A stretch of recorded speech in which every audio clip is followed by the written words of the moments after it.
देखिए आज का टॉपिक है क्लास 10th की फिजिक्स और पाठ का नाम है अधातु एंड धातु, मेटल्स एंड नॉट मेटल्स।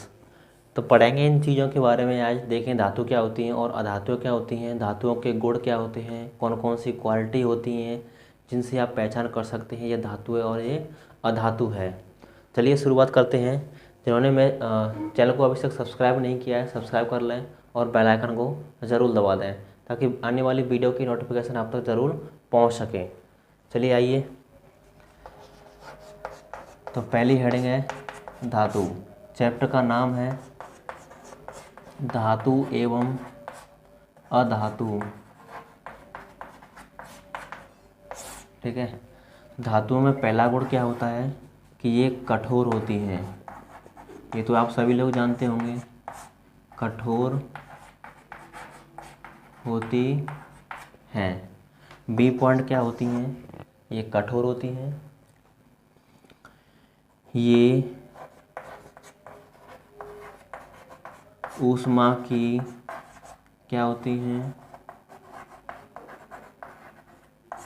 कुचालक होती हैं।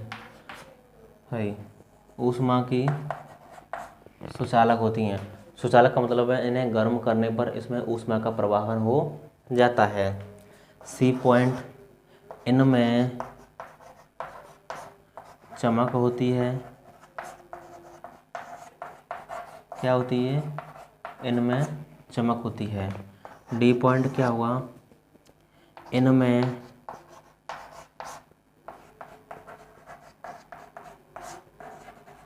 तन्यता का गुण होता है। तन्यता का मतलब तनने का गुण पाया जाता है। जैसे आप तारों को मोड़ देते हैं आसानी से, ऐसे अधातुओं को मोड़ेंगे तो वो टूट जाएंगी। तन्यता गुण पाया जाता है। ये कठोर होती हैं। इनमें मुक्त इलेक्ट्रॉन होते हैं।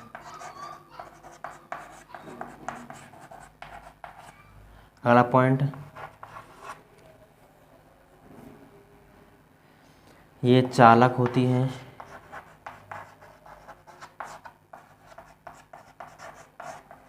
क्या होती हैं, चालक होती हैं और इनके गलनांक व क्वथनांक उच्च होते हैं। क्या होते हैं, गलनांक।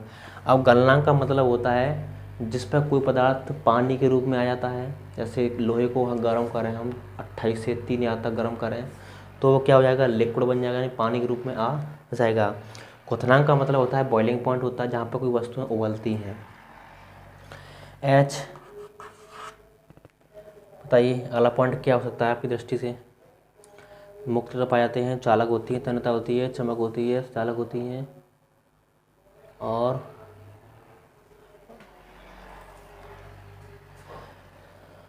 हाँ इलेक्ट्रॉन देने की प्रवृत्ति होती है। इलेक्ट्रॉन देने की क्या होती है, प्रवृत्ति होती है। एग्जाम्पल के लिए Na पर धनायन, Mg पर डबल धन, Fe पर 3 धन, ये सभी क्या हैं, धनायन देने की प्रवृत्ति रखते हैं क्योंकि ये धनायन देते हैं। तो यहाँ तक 8 पॉइंट हैं, बेसिक हैं, याद कर लीजिए।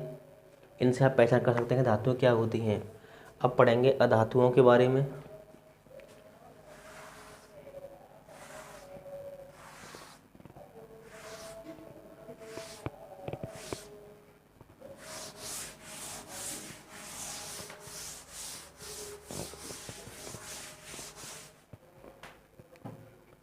लगा दीजिए अधातु। सबसे पहले ये ऊष्मा की क्या होती हैं, कुचालक होती हैं। कुचालक का मतलब है जो जितने भी बर्तन हैं, जो बर्तनों के ऊपर जो प्लास्टिक के हैंडल लगाए जाते हैं वो इसलिए लगाए जाते हैं ताकि हमें जलन महसूस ना हो या उससे हाथ जले नहीं।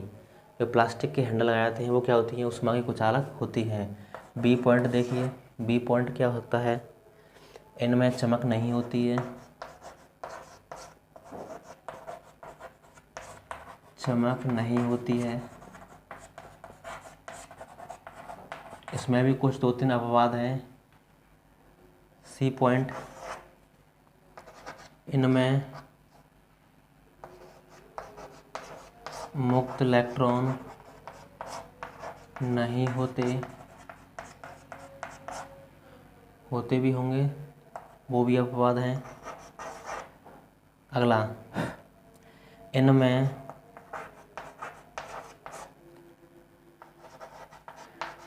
धारा का प्रवाह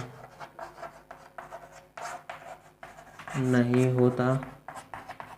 देखा होगा जो भी आपके प्लास होते हैं, पेचकस होते हैं, उसके ऊपर क्या लगा होता है, प्लास्टिक का हैंडल लगा होता है, जिसे हम करंट किसी भी तार को लगाते हैं तो हमें करंट महसूस नहीं हो सकता है। ई पॉइंट, इनमें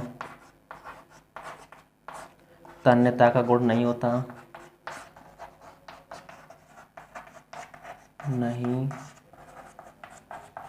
होता। इनके गलनांक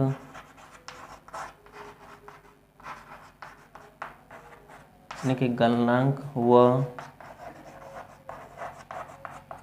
क्वथनांक क्या होते हैं, या लिख लीजिए निम्न होते हैं।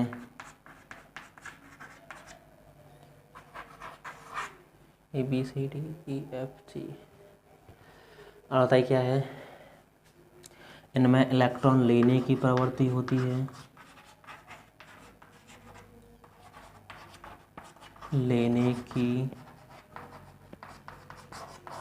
प्रवृत्ति होती है। एग्जाम्पल ले लिए, ओ पर डबल ऋण, एफ पर ऋण, सी एल पर ऋण। तो यहाँ पर बेसिक, इसके भी बेसिक पॉइंट अधातुओं के हो चुके हैं 7-8, ठीक है, 7 पॉइंट के आसपास हैं। तो इन्हें भी आप याद रख लीजिए, एग्ज़ाम की दृष्टि से काफ़ी पूछ लेता है कि अधातुओं के गुण लिखिए या धातुओं के गुण लिखिए, तो आपको ये याद कर लेने हैं। अब चलते हैं नेक्स्ट पॉइंट। अब अधातुओं के बारे में आप जान चुके हैं।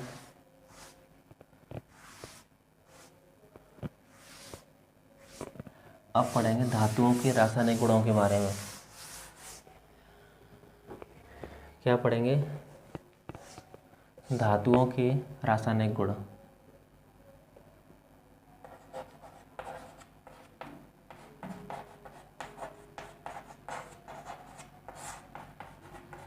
रासायनिक गुण, पहला देखिए, O2 के साथ क्रिया, O2 के साथ, अगर इसमें पहला लिख दूँ मैं Mg, मैग्नीशियम की क्रिया O2 के साथ, तो क्या बनेगा, MgO बनेगा। संतुलन के लिए यहाँ पर क्या से गुणा करना पड़ेगा, 2 से, और यहाँ में क्या होगा 2 से। अब देखो समस्या की बात है कि MgO ही क्यों बना, MgO2 क्यों नहीं बना, Mg2O क्यों नहीं बना, वो सब करिए। देखिए यहाँ पर Mg का परमाणु क्रमांक होता है 12, 2, 8, 2, ऑक्सीजन 8, 2,6। अब देखो अष्टक नियम के अनुसार किसी परमाणु के संयोजी कोष में कम से कम 8 इलेक्ट्रॉन होने चाहिए। अब 8 करने के लिए इजाज़त क्या चाहिए, 2 चाहिए, इसे क्या चाहिए, 6 चाहिए। अब 6 से कोई देगा नहीं, उससे बेटर क्या है, किसी पर से 2 ले ले। तो ये क्या कर देगा, उस कंडीशन में 4 तक की कंडीशन में साझा करते हैं। क्या करते हैं, साझा। अगर 4 से इलेक्ट्रॉन कम है, 3 है, 2 है, 1 है, तो हमेशा त्यागेंगे। क्या करेंगे, त्यागेंगे हमेशा। और 4 से इलेक्ट्रॉन ऊपर हैं, 5 हैं, 6 हैं, 7 हैं, तो इलेक्ट्रॉन हमेशा ग्रहण करेंगे। इस चीज़ को आप ध्यान रखना। 4 इलेक्ट्रॉन हैं तो साझा करेंगे, और 4 इलेक्ट्रॉन से बाहर को उसमें कम है, 3 है, 2 है, 3 है, तो हमेशा त्यागेंगे, इलेक्ट्रॉनों को त्यागने ही है। और 4 से ऊपर है, 5, 6, 7, तो इलेक्ट्रॉन हमेशा ग्रहण करेंगे। अब देखो इसके इलेक्ट्रॉन 4 से कम है तो इलेक्ट्रॉन त्यागेगा, इसके इलेक्ट्रॉन 5 से ऊपर है तो इलेक्ट्रॉन ग्रहण करेगा। तो ये 2 इलेक्ट्रॉन ग्रहण करेगा तो इसके में से 2 हट जाएंगे, उसमें कितने रहेंगे 8 8 हो जाएंगे, दोनों के 8 8 हो गए तो Mg1O, तो क्या बना MgO। बाकी हम क्या कर लेंगे, संतुलन कर लेंगे इसे। अगली चलें बी पॉइंट, एल्युमिनियम के साथ O2 की क्रिया। लिख लीजिए हिंदी में, एल्युमिनियम की क्रिया O2 के साथ। और देखो इसमें Al2O3 बनता है। और देखो ये कैसे बना, Al13 होता है 2 8 3, O होता है 8 2, 6। इसे 8 करने के लिए 2 की आवश्यकता है, इसे 8 करने के लिए 5 की आवश्यकता है। ये 5 से कम है, ये 5 से ऊपर है तो 3 इलेक्ट्रॉन त्यागेगा और ये 2 इलेक्ट्रॉन ग्रहण करेगा। तो इसकी वैलेंसी इसके नीचे, इसकी वैलेंसी इसके नीचे, तो लिख दिया मैंने यहाँ Al और O लिख लिया। अब Al कितने त्यागेगा 3, वो आएगी इसके नीचे। O को कितने चाहिए 2 चाहिए, वो आएगी इसके नीचे। तो क्या बना Al2O3 बना। संतुलन कर लीजिए, जब कॉम्बिनेशन 3 2 का हो तो 3 का यहाँ पर और 2 का यहाँ पर, और Al कितने हो गए 2 दूनी 4। तो यहाँ तक आपके